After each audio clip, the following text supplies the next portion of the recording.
Hello दोस्तों, जैसा कि हम लोग सीटेट दिसंबर 2022-23 का पेपर सॉल्व करते हुए चल रहे हैं और आज की इस वीडियो में हम लोग 25 जनवरी 2023 को जो सीटेट का एग्ज़ाम हुआ था उसमें जो हिंदी से क्वेश्चन पूछे गए थे उन क्वेश्चन को सॉल्व करेंगे।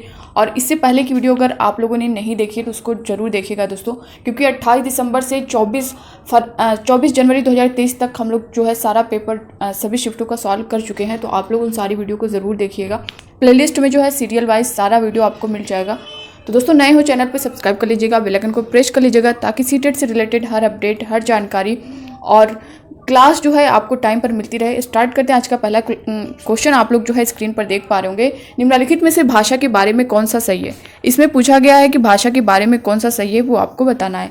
ऑप्शन ए दिया गया है भाषा व्यवस्थाओं की व्यवस्था है, बी है भाषा एक वैज्ञानिक व्यवस्था है, सी है भाषा के लिए व्याकरण अनिवार्य है, डी है प्रत्येक भाषा की एक लिपि होती है। भाषा जो होती है दोस्तों भाषा व्यवस्थाओं की व्यवस्था है, तो आप पहला ही ऑप्शन देख पा रहे होंगे भाषा व्यवस्थाओं की व्यवस्था है, यही ऑप्शन इसका करेक्ट हो जाएगा। नेक्स्ट क्वेश्चन देखते हैं। एक बालिका अक्षरों और ध्वनियों को इस प्रकार से उच्चारित करती है जिससे आभास होता है कि वह पढ़ने का प्रयास कर रही है, इसे किस रूप में जाना जाएगा? ऑप्शन ए है कूट भाषा में बदलना या फिर एनकोडिंग, बी है अर्थ ग्रहण के लिए पठन, सी है कंठस्थ करना, डी है अर्थापन करना या फिर डिकोडिंग। एक बालिका अक्षरों और ध्वनियों को इस प्रकार से उच्चारित करती है जिससे आभास होता है कि वह पढ़ने का प्रयास कर रही है, इसे जो है अर्थापन रूप में जाना जाएगा। किसमें? अर्थापन रूप में। तो ऑप्शन डी जो है ये इसका करेक्ट आंसर हो जाएगा। दोस्तों, अर्थापन की बात करें कि ये होता क्या है, तो देखिए किसी गूढ़ पद या वाक्य का अर्थ लगाना या बताना, यह कहना कि इसका अर्थ यह है, उसे ही जो है अर्थापन के नाम से जाना जाता है। इसका ऑप्शन डी जो है यही करेक्ट आंसर होगा। नेक्स्ट क्वेश्चन आप लोग देख पा रहे होंगे। कक्षा में द्वितीय भाषा का अध्यापन करते हुए एक अध्यापिका विद्यार्थी को अंतःक्रिया करने एवं एक दूसरे को समझाने की दृष्टि से अपनी घर की भाषाओं के प्रयोग की स्वतंत्रता देती है। यहाँ पर अध्यापिका जो है किस युक्ति का प्रयोग कर रही है? ऑप्शन ए है द्विभाषावाद, बी है भाषा अंतरण, सी है बहुभाषावाद, डी है समूह कार्य। कक्षा में द्वितीय भाषा का अध्यापन करते हुए एक अध्यापिका विद्यार्थी को अंतःक्रिया करने एवं एक दूसरे को समझाने की दृष्टि से अपने घर की भाषाओं के प्रयोग की स्वतंत्रता देती है। यहाँ पर अध्यापिका भाषा अंतरण और बहुभाषावाद युक्ति का प्रयोग कर रही है। तो भाषा अंतरण और बहुभाषावाद ये दोनों ऑप्शन जो है करेक्ट होगा। बी और सी जो है दोनों इसमें करेक्ट हो जाएगा। ठीक है, बी और सी इसमें दोनों करेक्ट होगा। और यहाँ पे इस क्वेश्चन पे जो है ऐसा ए सही है या फिर बी सी सही, इस तरह का कोई कूट नहीं दिया गया है, तो इस पर सभी अभ्यर्थियों को जो है कॉमन नंबर मिला। नेक्स्ट क्वेश्चन आप लोग देख पा रहे होंगे। राष्ट्रीय शिक्षा नीति 2020 द्वारा बुनियादी चरण की अवधि क्या है? राष्ट्रीय शिक्षा नीति 2020 से काफ़ी क्वेश्चन पूछा गया था पिछली बार। आप लोग भी जो है इसको मैं डिटेल में इसका दूंगी। राष्ट्रीय शिक्षा नीति 2020 से ऑप्शन ए दिया गया है 2 वर्ष, बी है 3 वर्ष, सी है 4 वर्ष, डी है 5 वर्ष। दोस्तों देखिए, राष्ट्रीय शिक्षा नीति 2020 के द्वारा बुनियादी चरण की अवधि जो है 5 वर्ष है। तो ऑप्शन डी आप देख पा रहे होंगे, ये इसका करेक्ट आंसर होगा। ठीक है, नई शिक्षा नीति में 5+3+3+4 डिज़ाइन वाले शैक्षणिक संरचना का प्रावधान किया गया है जो 3 से 18 वर्ष की आयु वाले बच्चों को शामिल करता है। तो इसका जो करेक्ट आंसर है वो जो डी है 5 वर्ष। नेक्स्ट क्वेश्चन आप लोग देख पा रहे होंगे। निम्नलिखित में से कौन सा स्रोत बच्चों में भाषा विकास का स्रोत है? ऑप्शन ए दिया गया है जब बच्चे दूसरों द्वारा बोली जा रही भाषा पर ध्यान देते हैं, बी है गर्भावस्था के दौरान माँ द्वारा बोली जा रही भाषा, सी है बच्चों को जन्म देते समय माँ द्वारा बोली जा रही भाषा, डी है बच्चों के साथ बातचीत करते समय माँ द्वारा अक्सर बोली जा रही भाषा। देखिए, बच्चों के साथ बातचीत करते समय माँ द्वारा अक्सर बोली जा रही भाषा बच्चों में भाषा विकास का स्रोत है। तो ऑप्शन डी में आप देख पा रहे होंगे, बच्चों के साथ बातचीत करते समय माँ द्वारा अक्सर बोली जा रही भाषा, ये जो है इसका करेक्ट आंसर होगा। नेक्स्ट क्वेश्चन देखेंगे। एक बालिका ने अभी हाल ही में बुनियादी चरण में प्रवेश लिया है। वह दीवारों और फर्श पर इस तरह की आड़ी तिरछी लकीरें खींचती है जिनका कोई आकार या प्रतिरूप नहीं है। बच्चों के भाषा विकास के इस कार्य को किस रूप में जाना जाएगा? ऑप्शन ए दिया गया है आरंभिक साक्षरता, बी है कार्यात्मक साक्षरता, सी है यह संज्ञानात्मक विकास का भाग है, डी है संख्या बोध का विकास है। एक बालिका ने अभी हाल ही में बुनियादी चरण में प्रवेश लिया है। वह दीवारों और फर्श पर इस तरह की आड़ी तिरछी लकीरें खींचती है जिनका कोई आकार या प्रतिरूप नहीं है। बच्चों की भाषा विकास के इस कार्य को जो है दोस्तों आरंभिक साक्षरता के रूप में जाना जाएगा। तो ऑप्शन फर्स्ट ही आप देख पा रहे होंगे, ए वाला, यही इसका करेक्ट आंसर होगा। नेक्स्ट क्वेश्चन देखते हैं। निम्नलिखित में से कौन सा कथन भाषा अधिगम के बारे में सही नहीं है? इसमें कौन सा कथन है जो भाषा अधिगम के बारे में सही नहीं है, वो आपको बताना है। ए दिया गया है बच्चे एक साथ कई भाषाएं सीख सकते हैं, बी दिया गया है प्रथम भाषा द्वितीय भाषा के अधिगम में व्यवधान डालती है, सी है भाषा अर्थपूर्ण संदर्भ में सीखी जाती है, और डी है भाषा नियमों पर निपुणता प्राप्त करने के बाद सीखी जाती है। तो इसमें कौन सा करेक्ट है ये आपको बताना है। अधिगम के बारे में कौन सा सही नहीं है ये आपको बताना है। जैसे इसमें कौन सा सही नहीं है वो आपको बताना है, ठीक है। तो बच्चे एक साथ कई भाषाएं सीख सकते हैं, ये तो सही है। बी है प्रथम भाषा द्वितीय भाषा के अधिगम में व्यवधान डालती है, ये सही नहीं है। सी है भाषा अर्थपूर्ण संदर्भ में सीखी जाती है, ये भी सही है। डी है भाषा नियमों पर निपुणता प्राप्त करने के बाद सीखी जाती है, ये भी सही नहीं। यानी बी और डी सही नहीं है, तो आपको जो सही नहीं वही बताना है। तो बी और डी किस ऑप्शन में आप देख पा रहे हैं, बी और डी सही नहीं है, ऑप्शन बी में आप देख पा रहे हो, ये जो है इसका करेक्ट आंसर होगा। नेक्स्ट क्वेश्चन देखते हैं। कक्षा 5 का विद्यार्थी अरुण पेड़ों के बारे में एक अनुच्छेद सुनता है और वह ध्वनि शब्दों और उसके बाद समग्र विचार बिंदुओं पर ध्यान केंद्रित करता है। श्रवण के इस उपागम को क्या कहा जाएगा।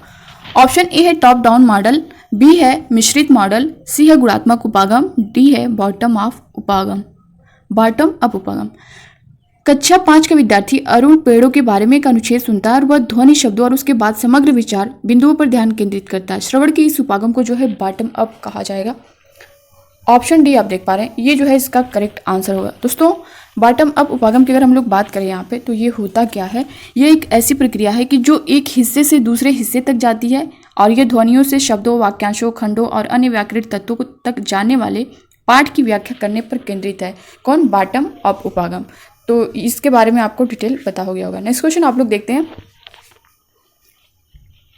एक अध्यापिका कक्षा 5 के विद्यार्थियों को तरह तरह के जिह्वा मुड़कन गीत टंग ट्विस्टर करवाती है। वह शिक्षार्थियों को क्या सिखाना चाहती है। ऑप्शन ए है श्रवण, वाचन और उच्चारण, बी है वाचन और पठन, सी है उच्चारण, डी है समावेशित रूप से सभी कौशल। एक अध्यापिका कक्षा 5 के विद्यार्थियों को तरह तरह के जिह्वा मुड़कन गीत टंग ट्विस्टर करवाती है। वह शिक्षार्थियों को उच्चारण सिखाना चाहती है। क्या, उच्चारण। ऑप्शन सी जो है इसका करेक्ट आंसर होगा। दोस्तों ये सारे क्वेश्चन जो है ना, ये 25 जनवरी 2023 के पेपर में पूछे गए हैं।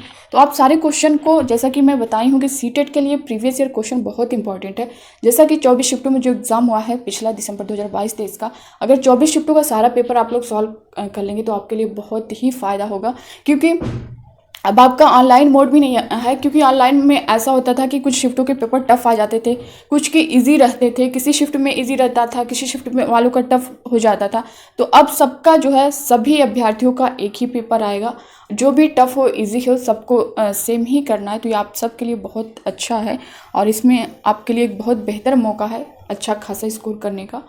अगला क्वेश्चन आप लोग देख पा रहे हैं, निम्नलिखित में से कौन सा संकेत सही नहीं है। इसमें से कौन सा संकेत सही नहीं है आपको बताना है। ऑप्शन ए संकेत भाषा की व्याकरण होती है, बी है संकेत भाषा का प्राकृतिक भाषा है, सी संकेत भाषा की व्याकरण नहीं होती है, डी है संकेत भाषा के विभिन्न प्रकार होते हैं।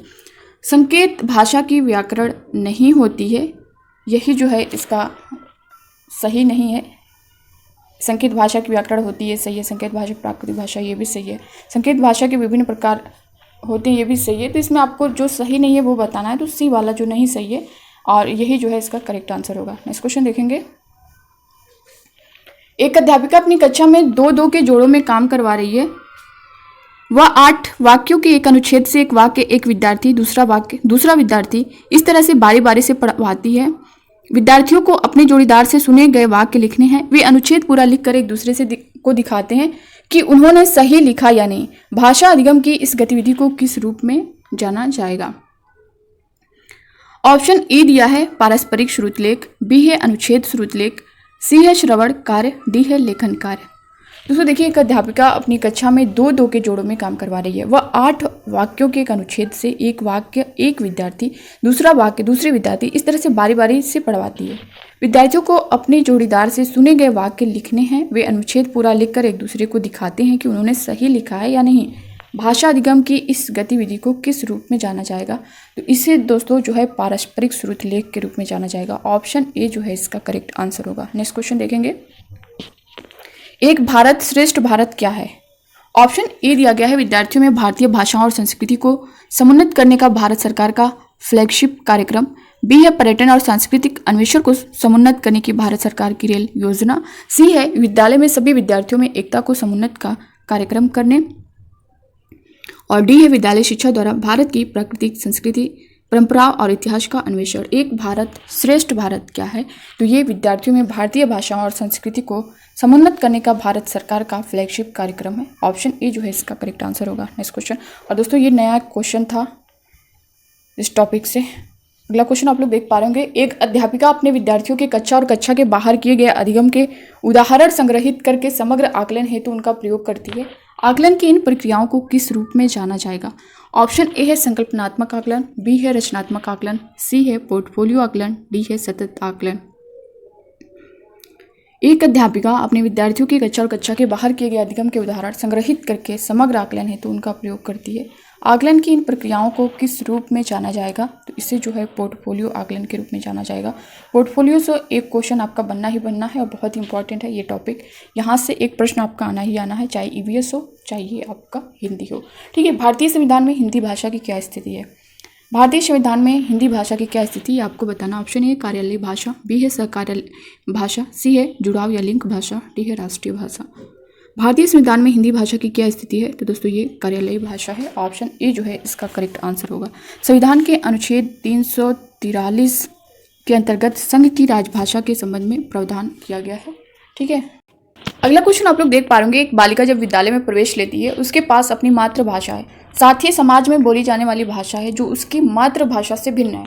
विद्यालय में माध्यम की एक अलग भाषा है, उसके भाषा अधिगम के संबंध में निम्नलिखित में से कौन सा कथन सही नहीं है? कौन सा सही नहीं है आपको बताना है। ठीक है, ए दिया गया है उसके विद्यालय में उसके भाषा अधिगम दूसरी भाषाओं के ज्ञान के रहते सफल रहेगा, ये तो करेक्ट होगा। बी है उसकी मातृभाषा और दूसरी भाषा उसकी विद्यालय भाषा अधिगम में व्यवधान डालेंगे, नहीं। सी है वह नई भाषा सीखने के लिए दूसरी दो भाषाओं का अपना भाषिक ज्ञान इस्तेमाल कर सकती है, ये भी सही है। डी है यदि उसे अवसर दिया जाए तो वह भी सभी भाषाएं सीख सकती है, ये भी सही है। तो इसमें कौन सा कथन सही नहीं है आपको बताना है। तो बी वाला आप देख पा रहे होंगे, ये जो सही नहीं है, तो बी वाला ऑप्शन बी जो है सही नहीं है, ये ऑप्शन बी जो है इसका करेक्ट आंसर होगा। तो दोस्तों ये थे 25 जनवरी 2023 को पूछे गए हिंदी के सारे क्वेश्चन जो हम सॉल्व कर चुके हैं। और दोस्तों अपना जो है आप लोग फीडबैक ज़रूर दिया करिए। 15 नंबर की जो पेडागोजी आती है, 15 नंबर का जो मैं सॉल्व करवा रही हूँ, इसमें आप कितना कर पाते हैं आप लोग कमेंट बॉक्स में कमेंट करके ज़रूर बताया करिए। और दोस्तों बाकी जो भी आपके मन में डाउट रहे आप लोग कमेंट कर सकते हैं। मिलते हैं अब नेक्स्ट वीडियो में, तब के लिए बाय बाय, टेक केयर, खुश रहिए, पढ़ते रहिए। Thank you.